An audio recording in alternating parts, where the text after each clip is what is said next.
I want to say shout out to Kawhi Leonard, my favorite player in the NBA. I'm glad that he's came back. I'm glad that he's out there, and I'm glad he's getting, acclimated back on the floor and, kind of getting his wind back a little bit to gear up, to get back to the player that he was.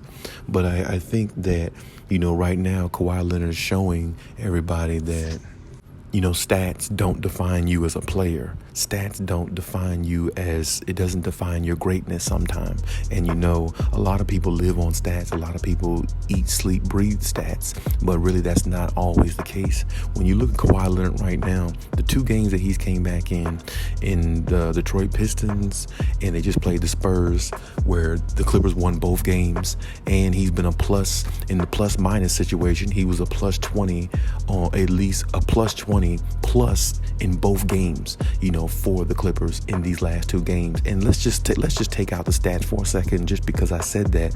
Even if he wasn't good in the plus minus, the fact that Kawhi Leonard's on the floor, his presence just says a lot on its own. Now the last 2 games you've looked at the Clippers, Reggie Jackson has, these last 2 games, Reggie Jackson has picked up his offense.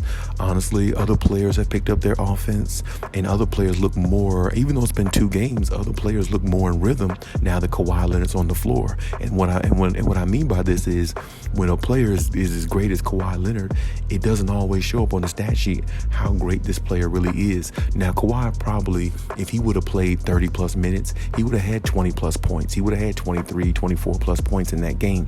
Either one of those games, no doubt. But the point is, he's such a great player, and he makes such a difference on a team.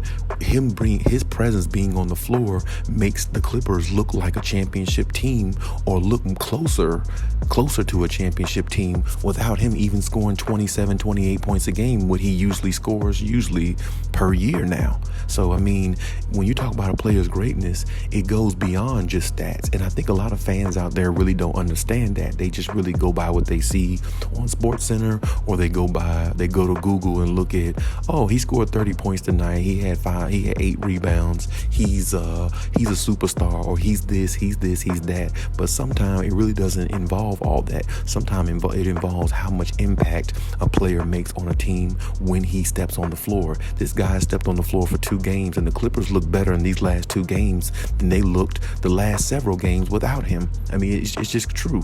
And even though Paul George was struggling a couple of those games, they still look better with Kawhi Leonard than without him. And this is what I'm saying. When you have greatness on the floor, it always shows, even in the little ways, the intangibles, as I always say, that a lot of people don't recognize, or a lot of people don't choose to recognize, or just, in fact, a lot of people just don't see.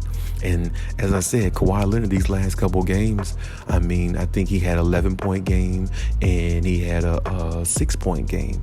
You see what I'm saying? So actually, he's like averaging, these last 2 games, probably averaging like 8.8 points a game, somewhere in there. But even though his 8 points a game and what he's averaging these last 2 games has made the Clippers look so much better as a unit. They look more cohesive. They look more, they look like they can score better. They look like they have more of a better game plan or something like that with him in the game. And like I said, this is the reason why I said, to me, Kawhi is my favorite player, because he affects the game in so many ways. Whereas when I look at other players like Kevin Durant, I look at other players like LeBron, LeBron now, not saying LeBron years ago in his prime, but what I'm saying is, when I look at a lot of other players, how they affect the game, they don't do it the way Kawhi Leonard does. Not even Giannis. Giannis is a great player. Giannis is good. Kevin Durant's good, but they don't have that effect that Kawhi Leonard has. Kawhi Leonard can step on the floor, and the fact that, honestly, if you put Kawhi Leonard on one side of the floor, which is defense, he can almost be a player of the game.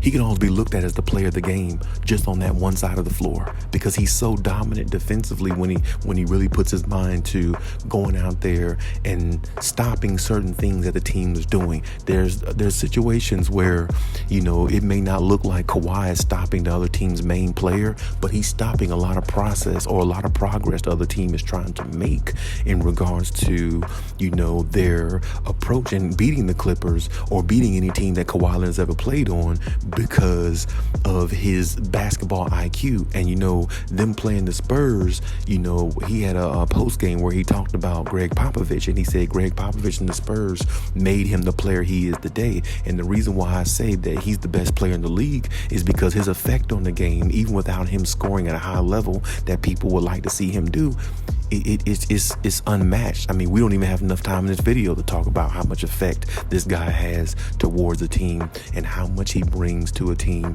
in regards to helping them win and being a championship contender.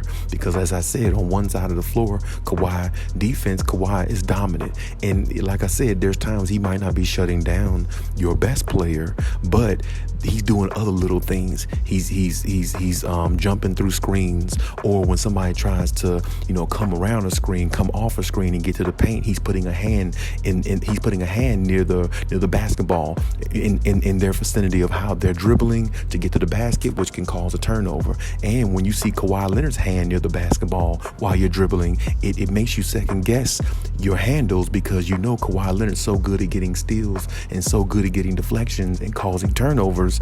It really makes you second guess your own self, where you might actually go through the legs and go behind the back and then try to make a pass or get to the rack.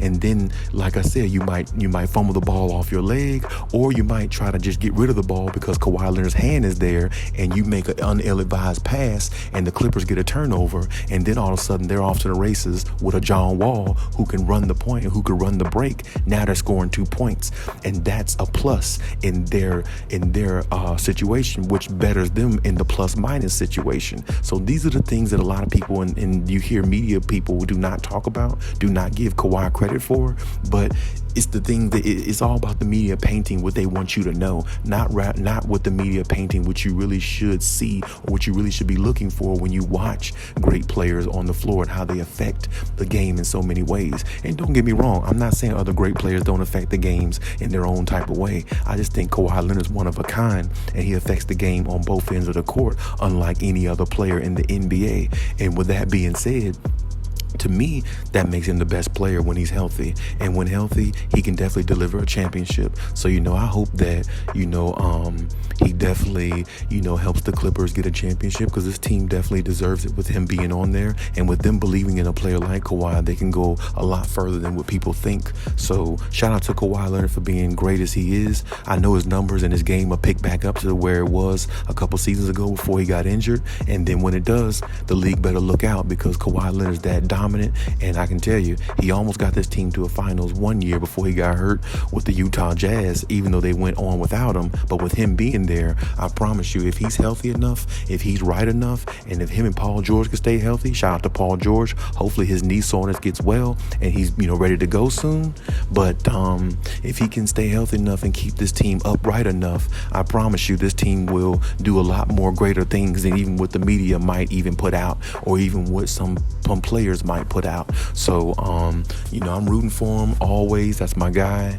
The Clippers definitely have the upper hand having a player like him. So the Clippers need to take advantage of that and try to find a way to keep him healthy along with the rest of this roster, because this team is very scary and this team is very deep. This team is very dangerous, and this team looks very motivated now that the fact that Kawhi Leonard's back on the floor, and the rest of the league might want to look out if they do stay healthy, because motivation, healthiness, and on top of that, if they build the cohesiveness that they need, well, if you put those three together and put an equal sign after it, to me, it'll spell championship. But hey, that's my take on everything. Leave any comments in the comment section. Check out my other videos if you haven't. And also, like, subscribe, hit the notification bell if you like. And hey, till next time.